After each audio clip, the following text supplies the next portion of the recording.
Vilniuje gegužės 2 dieną muzikos klube Langas vyko tradicinė premijos už lietuvių nacijos formavimą įteikimo ceremonija. Šių metų premijos laureatu tapo Kęstutis Antanėlis. Malonu gauti apdovanojimus, nors aš tiesą sakant,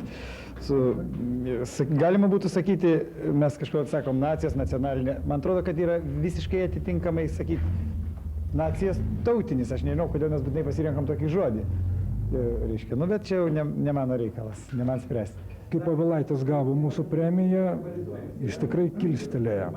Ir jisai pradėjo varyti priekį ir jam pradėjo sektis. Ir aš manau, kad ir po to, kai po Antanėlio premijos, jiem irgi viskas pradėjo sektis. Ir aš manau, kad visiems tiems, kuriems mes duosim premiją, jiems po mūsų premijos teikimo pradėjo sektis.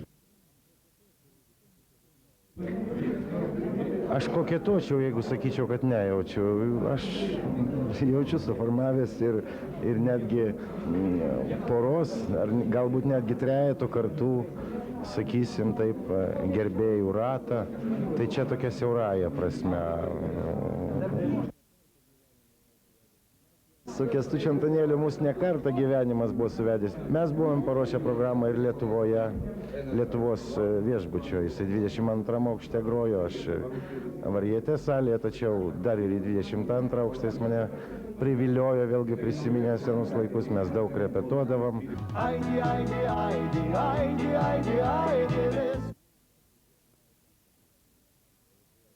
Mane atvirkščiai formavo Kęsto muzika. Ir aš galvoju, kad Kęstas tai yra tas žmogus, kuris bent tuo metu tikrai rašė gražiausias dainas Lietuvoje. Ir tai, kad jis dabar išaugo iki tokio tikro, didelio, reiškia, kompozitoriaus, tai yra fantastiška. Tu pasakyk, man Dievas šventas, kuo tai baigsis? Ar nesupratai, ką kalbėjo kunigaikštis? Girdėjau, bet tiesa per šiaurimą.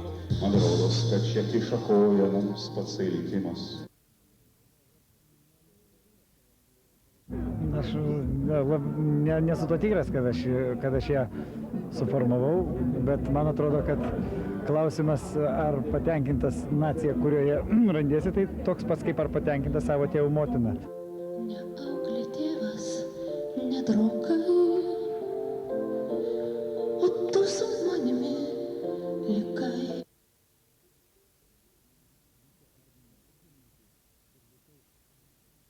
Vyčio ordino ordininkai, turbūt taip, jie gauna tas troleibusinės nuolaidas.